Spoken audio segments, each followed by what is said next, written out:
What's going on, everyone? Come on in. Come on in and speak to me as you come in. What up? What's happening? For those of y'all that, what's up, Tiffany, waving at me? What's happening, everyone? What's going on? Instagram is coming through. Mr. Rick, I wave back at you. I just learned how to do that. And I'm excited about that. All right, Facebook is coming in. Can I get as many? What's the schedule for tomorrow? 7:30, 9:30, and 12:30. That is the schedule for tomorrow. 3 services. I will be doing the 7:30 and the 9:30, and Pastor Jamone will be doing the 12:30. And then tomorrow night, we have Maverick City Music with Kirk Franklin and Jonathan McReynolds in Chicago. I think it's their last concert. So guess where I'm going? Huh? I'm going to the concert tomorrow evening. You did wave at me talking about this is a witchcraft. Let me get as many of y'all that's on Facebook to share. For all of y'all that are pastors, leaders, business owners, don't forget the Pastors One Conference is coming up August the 18th and the 19th. You need to come in town on that Wednesday because it's an all day on Wednesday and Thursday. Said they are. All right. So make sure that you register. How do you find out about that? Go to pastorsoneconference.com. You have to spell out the word one. Pastorsoneconference.com. And you can get the information on that. All right. Kendall, what up, though? It's amazing. If you're a business owner, if you are a leader, if you are a pastor, it's physical and virtual, but I'm trying to get as many of you all, especially business owners and pastors, to physically be in the building because it's going to be life-changing. All right? So we're doing this series starting tomorrow entitled New Post. New Post. And you all know on social media, there's an alert that comes up that there is a new post. And I'm saying to many of you all that God would have us to teach this in the month of August, because August is 8, new beginning. I have something I want to share with you. All right. Those of y'all that take notes, I want you to literally write down 5 S's, just 5 S's. I'm going to explain to you how we're going to preach. Sunrise service was fire. That is all I got to say. This morning at 5 o'clock was fire for us. If you didn't watch it, go back on YouTube or Facebook and watch it. Facebook made us cut our dance ministry because of the music. So you should go to YouTube and watch it. But the entire service, John P. Key, amazing. I can't even explain it. Someone's like, we should do it more often. If you only knew everything that it takes to do something like that. Can I let you guys in on a secret? And this is why I ask everyone to sow into it. If you watched it online, if they were there physically, that event cost me over $165,000. That event, yeah. Creating an atmosphere is expensive. It's over $165,000. And it takes over 1,000 volunteers to pull off something like that, not including the number of staff members that you're paying to put. I have hundreds of staff members that have to be paid to do something like that. So never think that it's just we prepare for the king. Go to my website, newlifesoutheast.org. You'll find out how you want to be affiliated with our ministry. newlifesoutheast.org. It is a lot to have ministers. When they walked in, you walk through the reading of the word, you walk through prayer, you walk through worship. Then we baptized over 500 people today. It's a lot. Then they were doing construction work around there. We had to rent 10 buses rather to pick people up and rotate them like this to different parking lots. It is a lot. But you know what I'm grateful for? That God trusts us to do it. And I'm grateful for that he can trust me to host him. Yeah, that's the word. That he can trust me to host him. Wow, that blessed me. I'm tired. I went to bed late because I don't sleep when I do things like that. And I woke up at 3. All right, let's go. Good evening, Benny Doja. All right, guys, if you write 5 S's, I want you to write that down. If you study the book of Judges, the book of Judges is known as the book of deliverance. A judge, this is before they had kings. God would raise up a judge who would be, quote unquote, a deliverer. The first S that I want you to write it on the screen for somebody, is sin. The children of Israel would end up in sin. How? They either end up worshiping other gods, just doing stupid stuff. And behold, I, the Lord thy God, am a jealous God. When they ended up in sin, second S, God would turn them over to their enemies and they would end up in slavery. Second S, slavery. Second S, slavery. When they ended up in slavery, there's one line that you will read consistently in the book of Judges. You ready? And the children of Israel cried unto the Lord. That is the line. And the children of Israel cried unto the Lord. Whenever they ended up in slavery, when enough was enough, they would go into prayer. And a father cannot ignore the cries of his children, which led to the third S, which is supplication. Supplication. Supplication.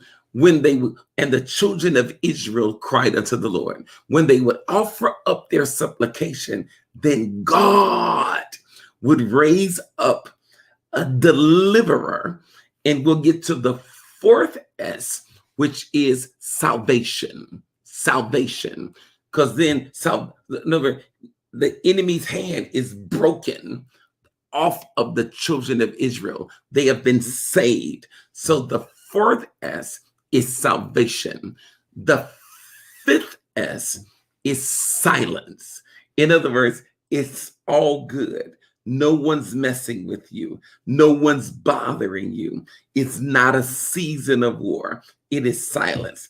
The sad part about the book of Judges is that they couldn't handle silence too long, because eventually they would end up back at the first S, which was sin. So it's consistently rotating like this. It's like living your life in a circle of the 5 S's.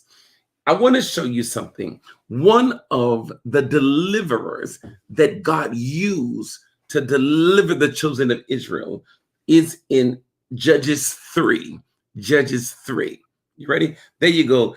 First S is sin. Second S is slavery.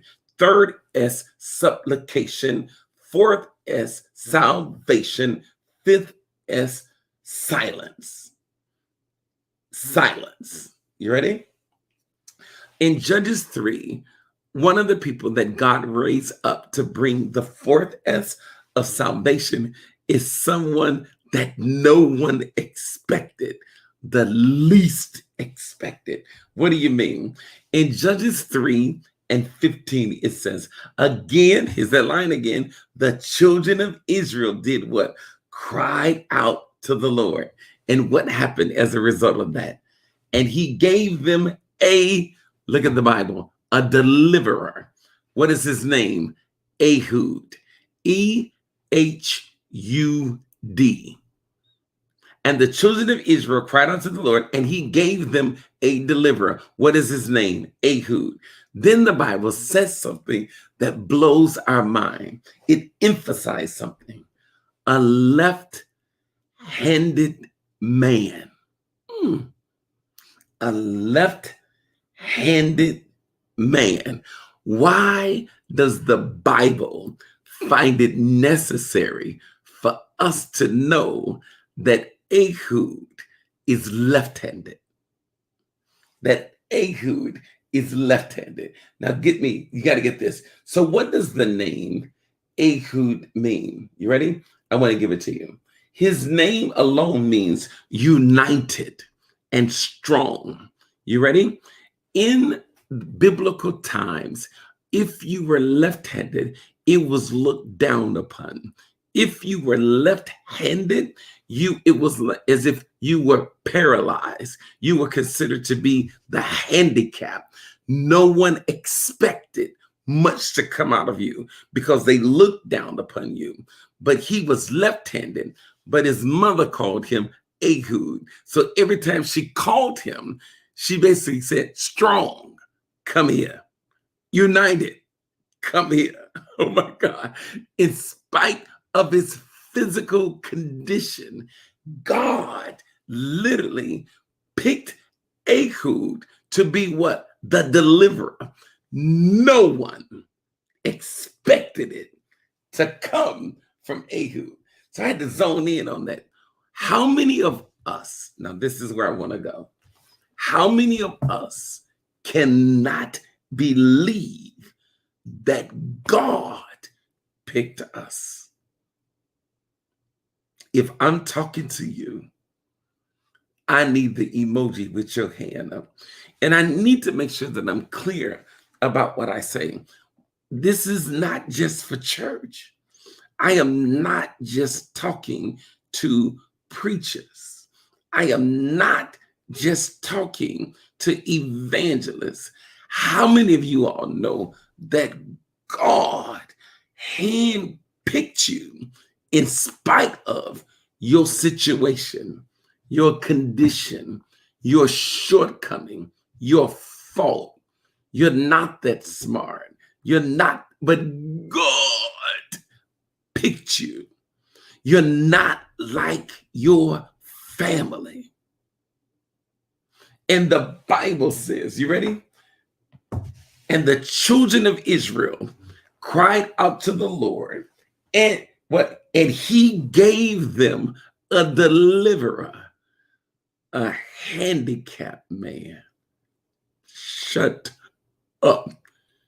Out of all the people that he could have picked, why does he pick someone that is considered to be handicapped? Now, in our day and time, we say, you know what? Left-handed is not that bad. That's because we have made it normal. But imagine the things that we, I don't want to say the word look down upon, but we don't consider it to be an equal playing field. An equal playing field. So I had to look at that. I had to look at, what is it about God that he picks and chooses the underestimated, the underestimated, the unexpected? Like, are you serious? Please, Fashion Nova is running. Please don't leave this long dialogue on my page. You will more than likely be blocked. So I suggest that you just go ahead and take that down. Okay? You should use your page to push your agenda, but it's not fair that you would come on someone else's page and leave your long, yeah. All right. So I begin to look at this, and I want to show you something. God picks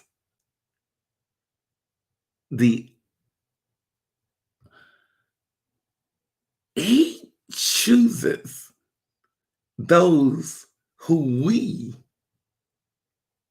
least expect. What do you mean? Go to Exodus 4. Exodus 4. Exodus 4. How God chooses Moses. Sade, they told me that you went down there at Tuck Church in Atlanta and just ripped that building in half in prayer. I am like happy for you. I am like, every time I hear how God uses you, it puts such a smile on my face. Yeah. Go to Exodus 4. Like, one would think that if God is going to pick someone to be a spokesperson for him, that they would be amazing. Exodus 4, when the Lord tells Moses, I'm going to need you and go speak for me. Look what Moses says. Moses said to the Lord, pardon your servant. 4 and 10. I have never been eloquent, neither in the past nor since you have spoken to your servant. I am slow of speech and tongue. I don't speak well enough for you to be picking me to go speak for the great I am, for the Lord of Lords, for the King of Kings. I am sure that there's somebody who speaks better than me, looks better than me, carries himself, but I've already been teased about my speech. And why would you pick me to go and speak for you when that is my issue? Oh my God. Bible. The Lord said to him, who gave human beings their mouths? Who makes them deaf or mute? Who gives them sight or makes them blind? Is it not I, the Lord? If I tell you I want you to speak for me, I will put in your mouth what is needed, but I'm going to need you to get over you. So then I start thinking about Moses. Like, why would you pick him?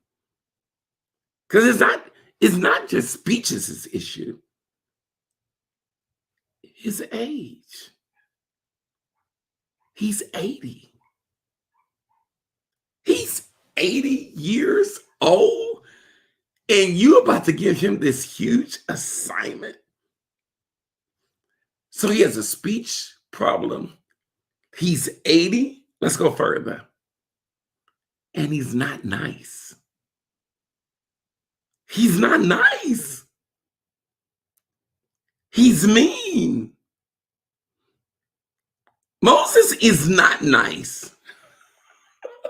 And I don't know how to make that sound any better. He's not nice. He has anger issues. When he saw his people not being treated right, he murdered a man. When he came out of that mountain and they had made that golden calf, God was going to slay them. He goes straight into prayer. Oh God, don't kill him. Don't kill him. Then comes off the mountain, see what they've done, destroys the tablets, tell them, get the golden calf, smash it, make it into power, drink it. Who's on the lower side? Come over here. Who not on the lower side? Kill him. You were just in the mountain being an intercessor. You can't talk. You old and you're mean. And God wanna use you. Let's go further. Go to 2 Kings 2. What is it about God when he uses the unexpected? Right? You ready? Let's go further. Go to 2 Kings 2, 23. Elisha, double portion. Elijah said, if you could ask anything, what would you have? Let me inherit a double portion of your spirit. Oh, he gets the mantle up, walks back to the Jordan. Let the God of Elijah, the waters part. He's deep, ain't he? And then you see something about him. 2 Kings 2, 23.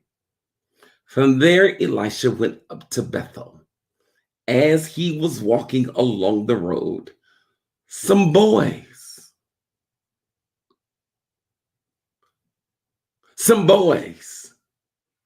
came out of the town and jeered at him. What is it? Signifying, talking about him.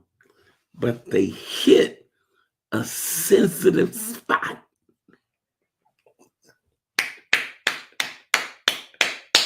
I love this Bible. Some children hit a sensitive spot in they joking. Get out of here, Baldy. Oh, they said, get out of here, Baldy! Exclamation point. They are talking about his hair. He has gone bald. And men, when they start losing their hair, go through some changes. The anointed man of God that has the double portion feels as if he's not up to par physically. So he has insecurities. He has appearance issues. When he looks in the mirror, he's not satisfied with him. And then these young boys come out and start hitting that sensitive spot, Baldy. What does the double portion anointed man of God do? He turned around, looked at them, and called down a curse on them in the name of the Lord. This Bible. Then two bears came out of the woods and mauled to death 42 boys because he called down the curse. Come on here. I want to put a pin right here, if you don't mind. This is why I tell some of you all, I need you to cancel every negative word that has been spoken about you by people that sit in seats of authority. I remember one time I had heard that there were some apostles, some bishops, and some prophets that had spoken some bad things about me. And at first, I was like, oh, forget them. I don't care about what they think. But in prayer, the Lord said to me, cancel everything that they just spoke. Because when they speak from a seat of authority. Did you hear what I just said? Did you hear what I just said? So I'm going to need you, John Hannah, to sit in your seat of authority. Take your seat and cancel what they just spoke. And don't turn your back on the javelins that were just thrown at you. And I'm going to need some of you all, y'all not ready today, to cancel some of the things that these people that sit in seats of authority, you ain't going to never be nothing. You leave me, your life is cursed. Cancel. Randarabaseke. Cancel it. Pull down the stronghold. Do you hear me talking to you? Don't ignore it. That word is still in the spirit realm. And it'll blow your mind how many people are living under a word curse.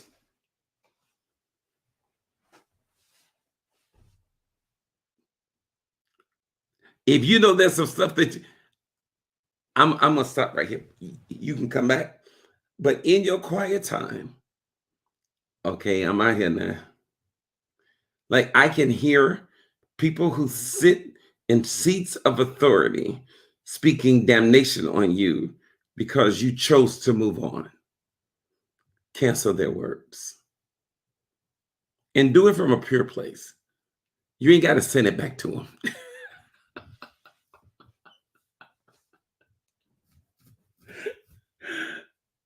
Just cancel it. But what is it about God that God chose to use and he got the double portion? A man who had insecurities about his appearance.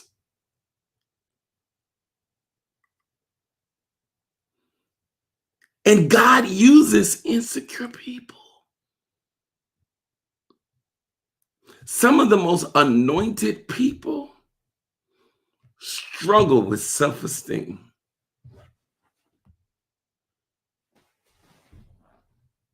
I'm going to say that again. There are some anointed people that struggle with self-esteem, and they always have to have somebody singing their praises. They consistently have to have a cheerleading squad around them at all times.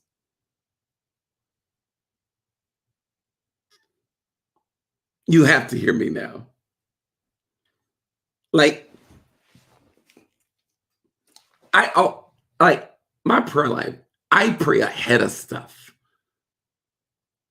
Like I pray ahead. I never want to be envious. I never want to walk in jealousy. I never want to look at the next generation and speak ill of them. At the same time, I don't want to validate they wrong either. I don't. And because I don't agree with you does not make me a hater. But I don't want to wrestle. I don't want the spirit of Saul. I don't. I don't want the spirit of Saul. I don't want, Saul is slain his 1,000, David is 10,000. And then the Bible says, and he never looked at him the same again because he allowed envy and jealousy to get in him. You ready? What is it about God that God uses this man to prophesy, raise the dead, and he has self-esteem issues? And there's some of you all that are listening to me right now that you question if God can use you because of your self-esteem, your low self-esteem.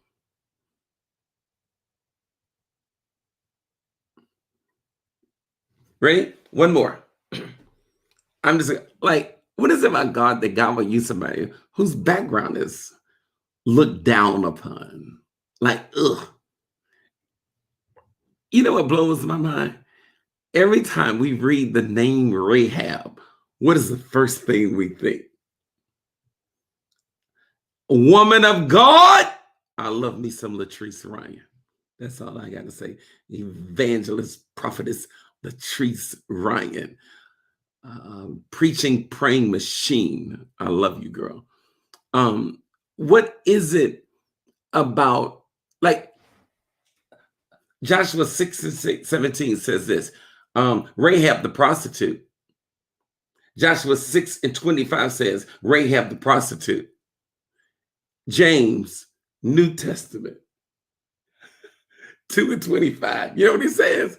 Rahab the prostitute. Why do we always keep attaching her past to her present? And we are getting to the point right now that people have become embarrassed about what God delivered them from. We don't want nobody to think ill of us. But what is it about God that God would go pick someone out of all the women that he could have used or he could have sent the spies to? Why did he pick a prostitute? And why does it keep coming up? Why does it keep coming up? How do you think she felt? Man, can you just say Rahab? Or do I need to change my name? What is it about God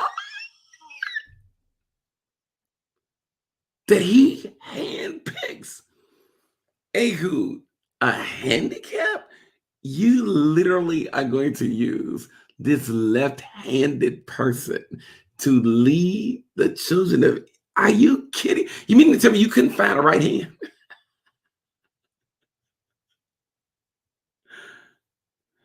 I want to give you something. Go to 1 Corinthians 1. 1 Corinthians 1. And I think I'm saying this because you don't want to be your hindrance. You don't.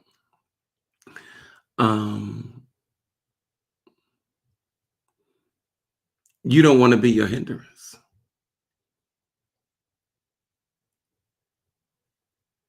What do you mean?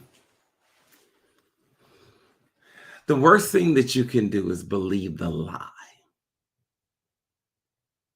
The Bible says that Satan is an accuser.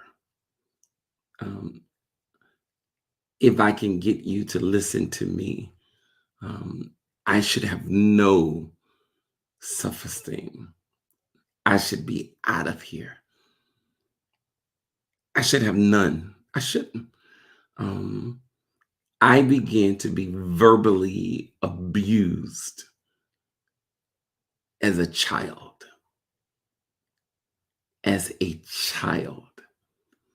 Verbally attacked, told you're nothing, told in the hood, I'm raised in the projects on the west side.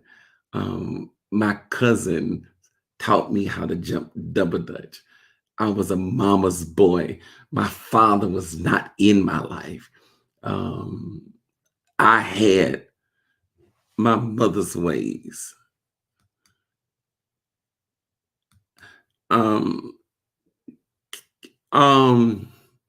Mitch, can you block Fashion Nova is running for federal indictments? Can you block that page for me?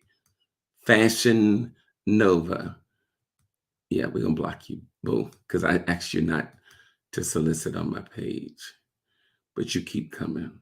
Lock other. Bam. We're going to lock you and block you. Okay. I shouldn't have this smile. I shouldn't. I question myself. My father was not in my life. I never had a strong, I was my mother's only child until I was 7. Then my mother married my stepfather, Mr. Brown, what we call him. And I don't blame him. He came from the South, and there are people in the South. I mean, they just are just some men who don't know how to raise boys, or they let anything come out of their mouths, and such power of words. And, and I was the only one in the house that was not his child. And from him to the community, my cousin taught me how to jump double dutch.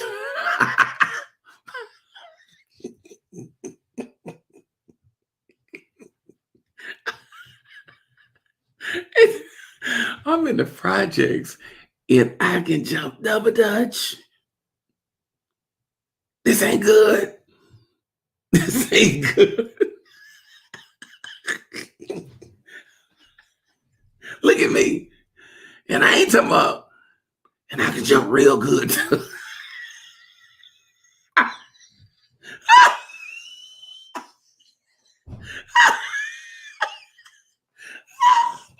Oh my God.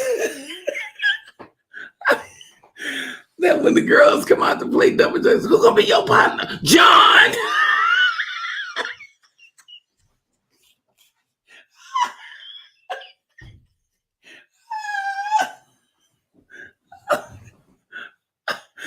So you can jump double dutch. You always up under your mother.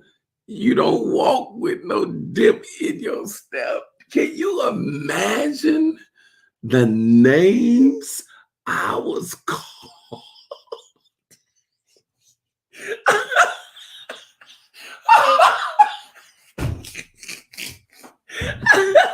Can you one leg jump? I can turn around with double dutch and everything, and I can turn.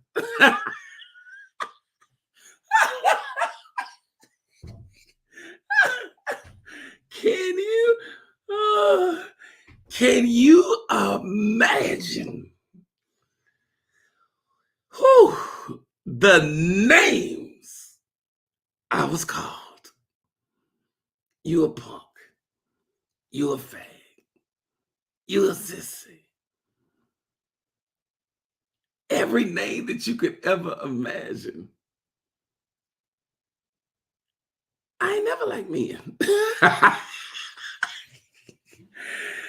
But as a kid, these words consistently coming at you, and then you get saved at 17. You accept Christ at 17.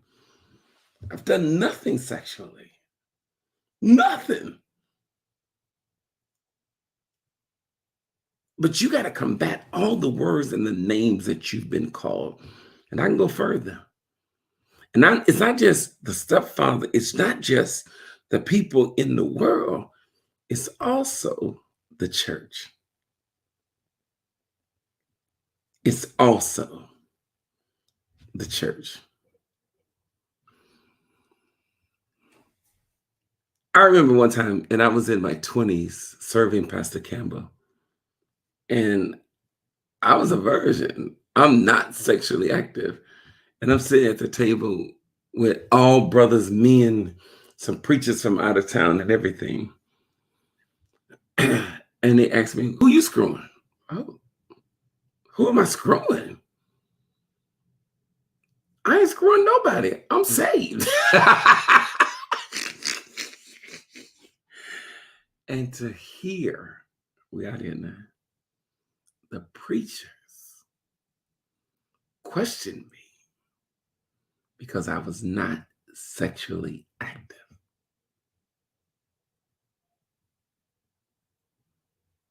Do you hear me?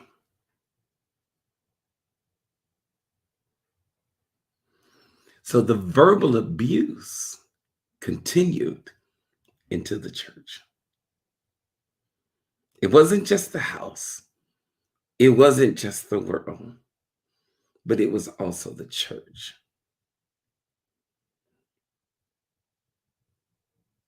And the verbal attacks and the questioning and the talking about you and the why you not doing this. And if you're not strong, you do something to prove to people that that's not who you are. Or sometimes, you ready? If you're not strong, it makes you question yourself.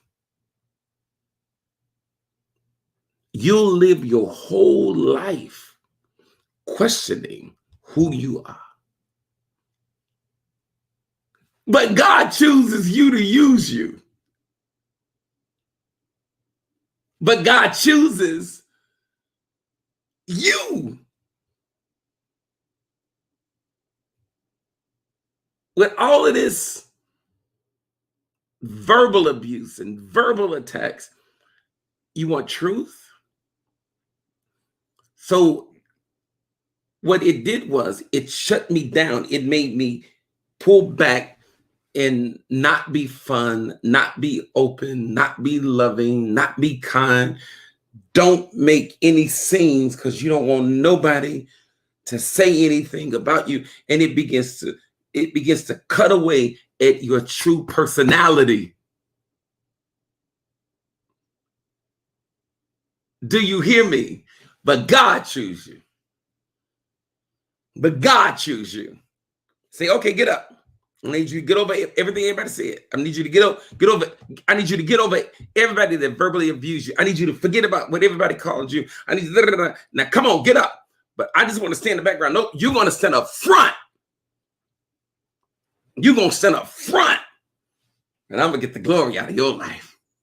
I'm going to use you because you're the ones that they talked about. You're the ones that they said that would never be anything. You're the ones that the enemy knew that I had called you. So he started his attacks at a young age. Because I chose you. Because I chose you. Then the enemy tried to shut my mouth. We live in the projects, and the stairs in the projects are like made of marble concrete. And I was messing with a cousin of mine and grinning and running down the stairs and fell and cracked my front tooth. And so now my appearance is messed up. So if you look at my 8th grade pictures, you look at all of my pictures in high school, my junior prom, my senior prom, I never smile. I stand like,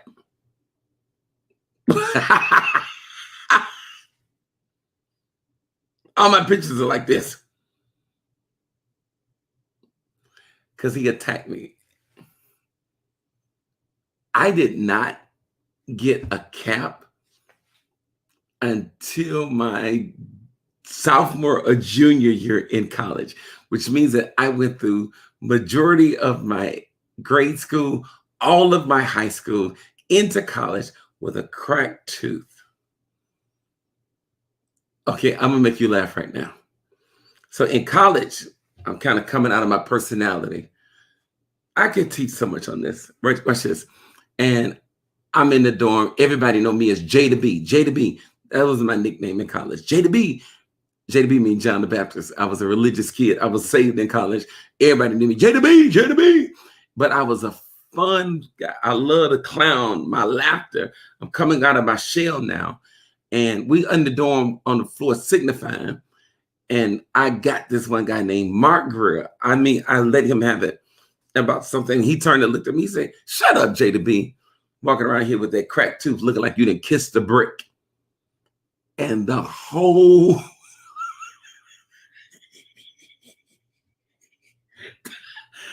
walking around here looking like you've been kissing bricks.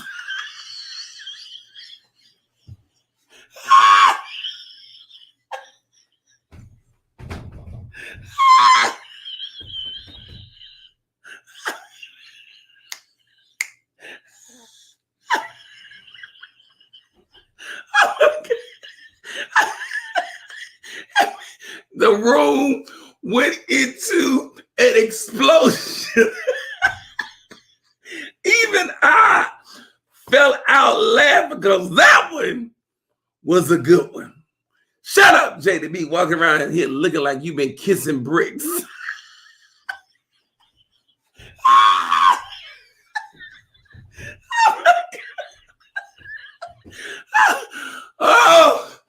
Oh God.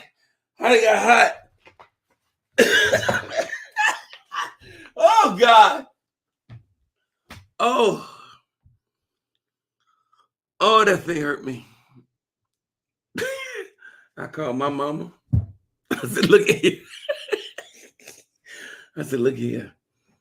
I need to get my teeth fixed."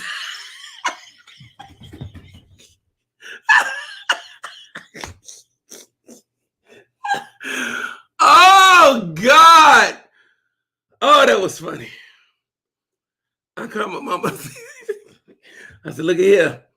I need to get my teeth fixed. Because I'm walking around here looking like I'm kissing bricks. And she made the sacrifice. And I got a cap.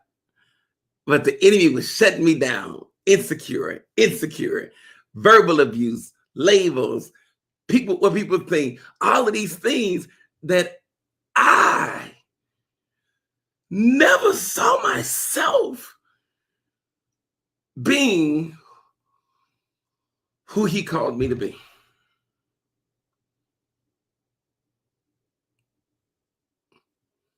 Never. And I found joy being in the background serving because I couldn't see me in the front. I couldn't. Not based on, I would rather stay hidden so that I couldn't get any more attacks. So I'll just stay back. I'll just serve. And I served Pastor Campbell with everything I had. Until he said, I've chosen you. I've handpicked you. I've predestined you. I've separated you. And I did not hide you from the abuse. I didn't. And you don't get it now, but you'll get it later. And you'll thank me later. But right now, let's work on you becoming who I've called you to be. And for everyone that is listening, that you're not perfect. For everyone that is listening to me, you have faults. For everyone that is listening to me, you're the least expected. Let's go Bible. I'm done. 1 Corinthians, that was funny. I got to get my life together. That was a funny. Ready? 1 verses 27. But God chose the foolish things. Wow. Of the world to shame the wise. But God chose the foolish things of the world to shame the wise. God chose the weak things of the world to shame the strong. Verse 28, God chose the lowly things of this world and the despised things and the things that are not, to nullify the things that are, so that no one may boast before him. We can't boast because we are amazed that he chose or even chooses to use us. Can I read that to you out of the Message Bible? We're done. Take a good look, friends, at who you are. At who you were when you got called into this life.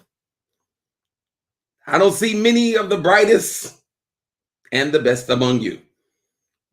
Not many influential, not many from high society families. Isn't it obvious that God deliberately chose men and women that the culture overlooked and exploits and abuses?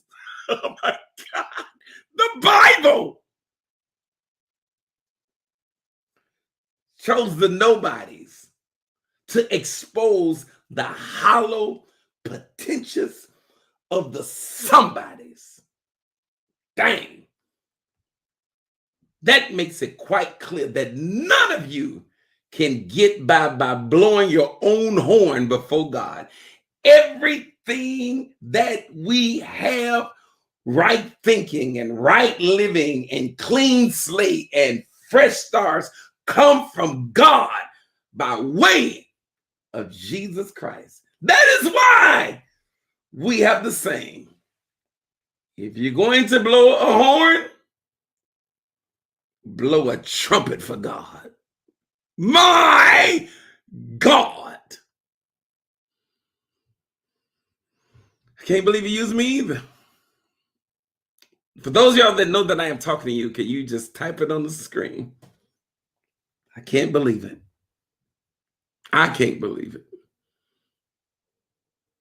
I can't believe it. I can't believe it. I can't believe it. Wow. I can't believe it. I can't believe it.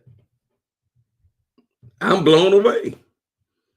And I dare not become arrogant. I dare not become conceited. I dare not become full of pride. I can't. I can't.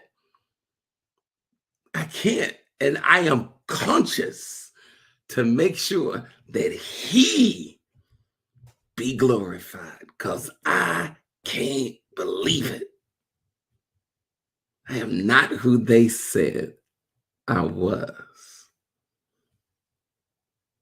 And I have become who he says I am. Wow. I can't believe it. I remain in awe of what God does in me and through me. So I say to you, stop questioning yourselves. I say to you, put on the whole armor of God. Everything is not church either. Some of you, you're the curse breakers. You're the one that's going to break generational curses. You're the one that's going to start the business. You're going to have to stop second guessing yourself. I remember one time I was in a room with everybody that had a doctoral degree in divinity. And there were some of them that did their best to speak against me. The way that they were talking to me, I was like, oh my God, you gonna stand in front of me and talk to me this way? And I was a pastor and my church was growing and God was using me, but they couldn't see the move of God because they kept looking for the papers. You want my truth? So I went and got in divinity school to shut them up. Went down to Moody Bible Institute and got in a class. Left there and went to North Park and got in a class. I was working at juvenile court, radio station, and going to college. And I never forget, and I love education. I believe in education. But I had, the Lord said to me, now, why are you here? Why are you here? Are you here because I told you to be here? Or are you here to prove something to them? So you would rather have their approval than my wonder.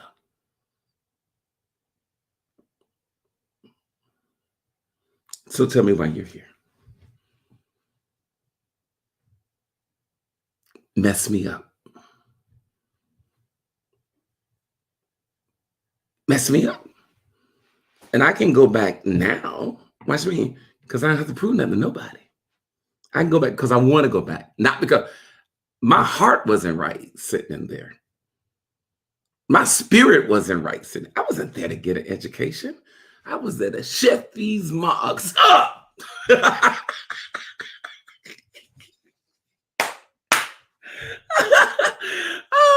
That's what I was in there for. I'm sick of these ninjas. And it's just something, well, where did you go to school? And I have been here and I have a master's. And where did you go? And I went to Alabama State and I have a bachelor's degree in criminal justice, specializing in juvenile justice.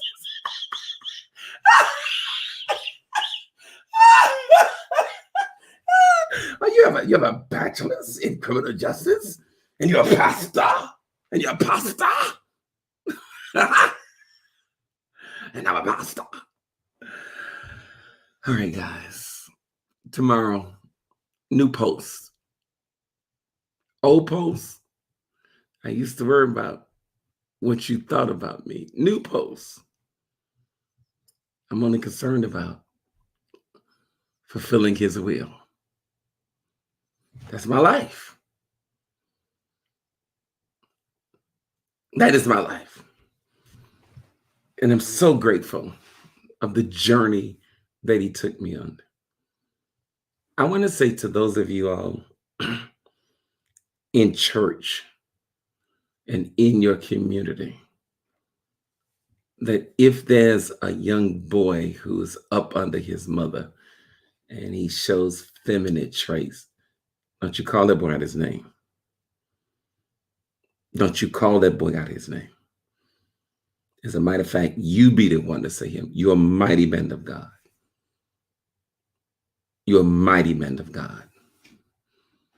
Some of you single mothers, when you see that on your son, don't you call him that. You pray that God will give you the ability to put him around the right men. I am who I am because God put me around men who could shape me and make me into the man of God that I am in. That I am. That's my truth. That's my truth. And the church has spoken against some people because as a child, you spoke that thing and they didn't know how to rebuke your words. All right. Wow. So if the word blessed you tonight, I want you to sow into it. Don't sow into where you are. Sow into where you're going or who you shall become. Who you shall become. How do you give? You can give on the Cash App. It's Holy John 2. It's the money sign first. PayPal is just Holy John. Can I get at least 300 of you to sow into your future? This is called my future seed. 300 of you, so $20. Somebody said, well, I want to sow more. That is on you. If I preach to you tonight, then you sow a seed into it. And thank God for it. Tomorrow morning, I'll be doing 7:30 and 9:30. Pastor Jimon will be doing 12:30. I'm going to pray tomorrow for college students and give out blessed oil tomorrow at all 3 services. So if you have a college student, I'm not mailing oil. So if you live in another state, I'm sorry, I can't mail it to you. But if you're in the city, I want to cover college students tomorrow. And if we're going to call up our kids tomorrow, cover them in prayer because they're going to be going back to school soon. Let me get at least 300 of you that sow. Again, the Cash App is money sign Holy John, and then the number 2. PayPal is just Holy John. Capitalize the H and capitalize the J. This is a very transparent lesson tonight. I could go deeper, but everybody can't handle it. So I have to use wisdom on knowing what to say and how to say what needs to be said. All right. I love you guys more than I could ever express. And some of you all, it is your appearance that keeps you back. So there's some things that you're going to have to get fixed. I didn't get my braces until I was 40. So work on you so that you can go where God is taking you. All right. I love you more than I could ever express. And I'll see you. Holla, deuces. All right. Instagram.